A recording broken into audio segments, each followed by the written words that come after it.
Doctor বাঙ্গাল YouTube চ্যানেলের নতুন একটি পর্বে তোমাদের সবাইকেই স্বাগতম। আজকের এই পর্বে আমরা আলোচনা করব রবি ঠাকুর তো বটেই, বাংলা ভাষার অন্যতম শ্রেষ্ঠ একটি ছোট গল্প নিয়ে। ছোট গল্পের নাম শাস্তি, যেটা তোমরা অলরেডি থাম্বনেল দেখে বুঝতেই পেরেছো। তো শাস্তি গল্পে মূল আলোচনাতে যাওয়ার আগে আমরা দেখব শাস্তি কাকে বলে। সাধারণ অর্থে শাস্তি বলতে আমরা যেটা বুঝি যে কোনো অনাকাঙ্ক্ষিত বা অপরাধমূলক কাজের জন্য কোনো ব্যক্তি বা গোষ্ঠীর উপর কর্তৃপক্ষ যখন কোনো অপ্রীতিকর বা কষ্টকর দাওয়াই দেয়, সেটাকে আমরা বলবো শাস্তি। প্রচলিত অর্থে শাস্তির মোটামুটিভাবে 7টা প্রকারভেদ রয়েছে। একটা হচ্ছে ফৌজদারি শাস্তি, এটা মূলত আইন লঙ্ঘনের জন্য দেওয়া হয়ে থাকে। দ্বিতীয় সেটা হচ্ছে শারীরিক শাস্তি, কেউ কখনো অন্যায় করলে, দুষ্টুমি করলে, বেত্রাঘাত বা অন্য কোনো শারীরিক নির্যাতনের মাধ্যমে এই শাস্তি দেওয়া হয়। তারপর আছে বাকদণ্ড, যেটাকে আমরা বলি অপমান। কেউ কোনো ভুল করলে তাকে মৌখিকভাবে নানা রকমভাবে কথাবার্তা শুনিয়ে একটা শাস্তি দেওয়া হয়। তারপর হচ্ছে ধিকদণ্ড। ধিকদণ্ডটা কি না, নিন্দার মাধ্যমে শাস্তি দেওয়া। এরপর আসছে ধনদণ্ড, যেটাকে আমরা জরিমানা বুঝি। জরিমানা বলতে যেটা বোঝায় যে আর্থিক বা অন্যান্য যে কোনো জরিমানার মাধ্যমে একটা শাস্তি দেওয়ার চল আমাদের মধ্যে রয়েছে, আমাদের সমাজ ব্যবস্থাতে। এর বাইরে রয়েছে প্রতিকারমূলক শাস্তি এবং সংস্কারমূলক শাস্তি। প্রতিকারমূলক শাস্তিটা কি, অপরাধের সমতুল্য শাস্তি প্রদানের মাধ্যমে সমাজের ন্যায় বিচার প্রতিষ্ঠিত করা। আর সংস্কারমূলক শাস্তি অপরাধীকে সংশোধনের মাধ্যমে সমাজের মূল স্রোতে ফিরিয়ে আনার চেষ্টা করা। যাই হোক, এই 7 ধরনের শাস্তির বাইরে আরেক ধরনের শাস্তি আছে, যেটাকে আমরা বলবো আত্মদহন যন্ত্রণা। কখনো কোনো মানুষ জ্ঞানত হোক বা অজ্ঞানত হোক কোনো অপকর্ম, দুষ্কর্ম, অপরাধ করে ফেলার পরে সে যখন বিবেকের যন্ত্রণাতে বারবার দংশিত হয়, তখন সেটাকে আমরা বলতে পারি যে আত্মদহন যন্ত্রণা বা বিবেকের দংশন। আমরা এইবার রবি ঠাকুরের কালজয়ী গল্প শাস্তি নিয়ে আলোচনায় যাব। মোটামুটিভাবে মূল আলোচনায় প্রবেশ করবার আগে আমাদের এই তথ্যগুলো জানা খুব দরকার। আরেকটা অত্যন্ত গুরুত্বপূর্ণ বিষয় যে রবি ঠাকুরের এই শাস্তি গল্পটা প্রকাশিত হয়েছিল সাধনা পত্রিকায় 1300 বঙ্গাব্দের শ্রাবণ সংখ্যায়। তোমাদের শর্ট কোশ্চেন আসতেই পারে যে রবি ঠাকুরের শাস্তি গল্পটা কখন কোন পত্রিকায় প্রকাশিত হয়েছিল বা কবে কোন পত্রিকায় প্রকাশিত হয়েছিল। এই ধরনের প্রশ্নের উত্তর এলে তোমরা অবশ্যই এটা মাথায় রেখো, এই গল্পটা প্রকাশিত হয়েছিল সাধনা পত্রিকার 1300 বঙ্গাব্দের শ্রাবণ সংখ্যায়। চলো এবার আমরা মূল আলোচনার মধ্যে প্রবেশ করি। রবি ঠাকুর তার এই শাস্তি গল্পের জন্য বেছে নিয়েছেন একটি নিম্নবিত্ত ফ্যামিলিকে, যাদের সংসারটাকে বলা যেতে পারে দিন আনি দিন খায়ের সংসার। সেই সংসারে 2জন সদস্য, তার একজনের নাম হচ্ছে দুঃখীরাম রুই আর একজনের নাম হচ্ছে ছিদাম রুই। দুঃখীরামের স্ত্রীর নাম রাধা আর ছিদামের স্ত্রীর নাম হচ্ছে চন্দরা। মূলত এরা কৃষি শ্রমিক হিসেবে যেটুকু উপার্জন অর্জন করে তার উপরে ভিত্তি করে এরা জীবনযাপন করে। বুঝতেই পারছো, কৃষি শ্রমিকদের কৃষির উপর নির্ভর করে দৈনন্দিন জীবনযাপন চালানো, দৈনন্দিন জীবনযাপন অতিবাহিত করা কতটা টাফ একটা বিষয়। তো যাই হোক, আমাদের এই শাস্তি গল্পের যে 2টো চরিত্র আমরা দেখতে পাচ্ছি, শ্রীরাম রুই এবং দুঃখীরাম রুই, এরা কৃষি শ্রমিক এবং দুঃখীরামের স্ত্রীর নাম হচ্ছে রাধা আর ছিদামের স্ত্রীর নাম হচ্ছে চন্দরা। বিষয়টা হচ্ছে এটাই যে যারা দিন আনি দিন খায়, এই ধরনের উপার্জনের মধ্য দিয়ে জীবন অতিবাহিত করে, তাদের সামনে কখনো কোনো বেগার বা পণ্ডশ্রম এসে উপস্থিত হলে তাদের দিন চালানো খুব মুশকিল হয়ে পড়ে। আমরা দেখব বৃষ্টি পড়ছে, এই বৃষ্টির কারণে জমিদার পেয়াদা পাঠাচ্ছেন শ্রীরাম এবং দুঃখীরামের বাড়িতে।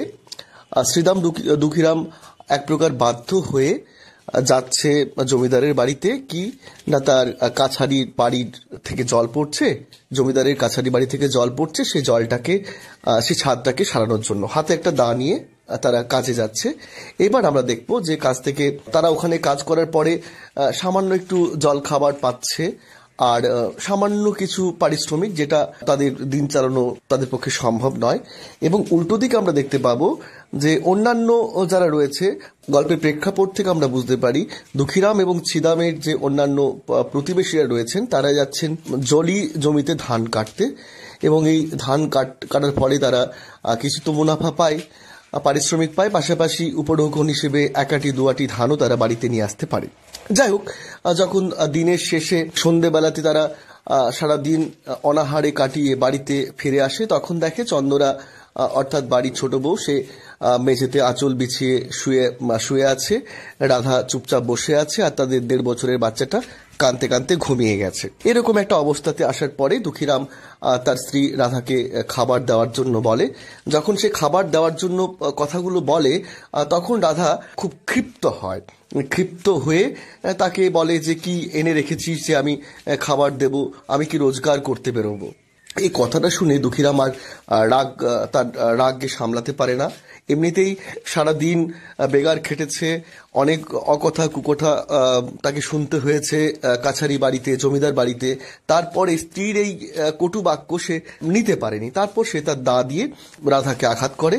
রাধা মুহূর্তে লুটিয়ে পড়ে চন্দরার কোলে। এরকম একটা ঘটনা থেকে তারপর তারা ভাবতে শুরু করে যে রাত্রিবেলাতে এই রাধার দেহটাকে অন্য কোথাও তারা ফেলে দেবে। ঠিক এরকম একটা সিচুয়েশন যখন তারা দু ভাই হতভম্ব হয়ে বসে আছে, ঠিক কিছুটা সময় পরে আমরা দেখতে পাচ্ছি এই গল্পের মধ্যে রামলোচন চক্রবর্তী এন্ট্রি নিচ্ছেন। রামলোচন চক্রবর্তীকে তিনি হচ্ছেন কোরফা প্রজা। কোরফা প্রজা কি? মানে কোরফা প্রজা হচ্ছেন একজন জমিদার, তিনি কিছু প্রজাকে রাখেন, আবার সে প্রজা তার ইচ্ছে মতো পছন্দ মতো মানুষদেরকেও প্রজা হিসেবে ব্যবহার করেন। তো যাই হোক, রামলোচন চক্রবর্তীর কোরফা প্রজা হচ্ছে এই দুঃখীরাম এবং ছিদাম। মনে পড়ে সে খাজনার কিছু টাকা দুঃখীরাম আজ তাকে দেবে বলেছে। সেই উদ্দেশ্য নিয়ে রামলোচন চক্রবর্তী আসেন ছিদাম এবং দুঃখীরামের বাড়িতে। রামলোচন চক্রবর্তী যখন দুঃখীরাম এবং ছিদামের বাড়িতে আসেন, দেখেন বাড়ির পরিবেশ সম্পূর্ণ থমথম করছে, বাড়িটা অন্ধকার হয়ে আছে। তারপরে ছিদাম ছুটে গিয়ে বিষয়টাকে পরিষ্কার করে এবং একটা মিথ্যের আশ্রয় নেয় যে বড় বউ অর্থাৎ চন্দরা ছোট বউ অর্থাৎ রাধাকে দা দিয়ে মেরে ফেলেছে। এখান থেকে তার ছিদাম অন্যয় বিনয় করতে থাকে রামলোচন চক্রবর্তীকে যে কিভাবে সে তার বউকে বাঁচাতে পারে। তখন রামলোচন চক্রবর্তী বলে যে এই দোষটাকে সম্পূর্ণভাবে, যেটা সত্যি ঘটনা, দুঃখীরাম এই কাজটা করেছে, দুঃখীরামকে বলে চন্দরাকে বাঁচানো যেতে পারে। সে সময়ে ছিদাম উপলব্ধি করে যে বউ গেলে বউ পাইব, ভাই গেলে ভাই পাইব না। তখন ছিদাম ঠিক করে যে তার বউ চন্দরা আপাতত ফাঁসিতে গেলেও আইনি বিভিন্ন রকম সহায়তা নিয়ে সে চন্দরাকে বের করে আনতে পারবে এবং চন্দরাকে সে হত্যার সমস্ত দায় মাথা পেতে নেওয়ার জন্য অনুরোধ করে। এই বিষয়টা শুনে বা দেখে চন্দরা অনেকটা হকচকিত হয়ে যায় এবং সেখানে আমরা দেখতে পাচ্ছি যে রামলোচন চক্রবর্তী এবং ছিদাম দুজনেই পরামর্শ দেয়। তো রাধা তাকে আক্রমণ করতে এসেছিল বটি নিয়ে, সেই আক্রমণকে ঠেকানোর জন্য সে দা নিয়ে তেড়ে যায়। তারপরে এই ঘটনাটা ঘটে। যাই হোক, ঘটনাটা আস্তে আস্তে ছড়িয়ে পড়ে, রামলোচন চক্রবর্তীর মারফত রাষ্ট্র হয়ে যায়, পুলিশ আসে, পেয়াদা আসে, চন্দরাকে অ্যারেস্ট করা হয়। চন্দরাকে অ্যারেস্ট করার পরে যখন জেলা ম্যাজিস্ট্রেট তাকে জিজ্ঞাসা করে, পুলিশ যখন তাকে জিজ্ঞাসা করে, দেখা যায় যে ছিদাম এবং রামলোচন চক্রবর্তীর শিখিয়ে দেওয়া একটা কথাও সে মানছে না। সে বরাবর বলে যাচ্ছে যে আমি রাধাকে হত্যা করেছি, এমনি ইচ্ছে করে হত্যা করেছি, ওর সঙ্গে আমার বনিবনা হতো না। এরকম একটা পরিণতিতে কাহিনীটা পৌঁছে যাচ্ছে। তারপর যখন জেলা ম্যাজিস্ট্রেটের কাছে, শেষমেশ যখন জেলা ম্যাজিস্ট্রেটের কাছে চন্দরাকে নিয়ে যাওয়া হচ্ছে, সেখানেও প্রায় দোষী সাব্যস্ত হচ্ছেন চন্দরা। আরেকটা বিষয় আমরা দেখব যে এখানে দুঃখীরাম এবং ছিদাম দুজনেই ম্যাজিস্ট্রেটের কাছে গিয়ে বলতে চাইছে যে আমি রাধাকে খুন করেছি, কিন্তু সেখানে কোনো শক্ত এভিডেন্ট পাচ্ছেন না বিচারক। যাই হোক, শেষমেশ দেখতে পাচ্ছি যে চন্দরার ফাঁসি এক প্রকার নির্ধারিত হয়ে যায়। এবারে ফাঁসির আগের দিন যখন হাকিম দয়া পরবশ হয়ে চন্দরাকে তার শেষ ইচ্ছে সম্পর্কে জানতে যান, তখন সে তার মাকে দেখার কথা জানায়। হাকিম যখন জানান যে আপনি আপনার স্বামীর সঙ্গে দেখা করতে চান না, তখন উনি বলেন মরণ। এই যে মরণ, এই মরণ বিষয়টাতেই, এই মরণ শব্দ উচ্চারণের মাধ্যমেই রবি ঠাকুরের শাস্তি গল্পটা শেষ হচ্ছে। রবীন্দ্রনাথের শাস্তি গল্পের বিষয় এটাই।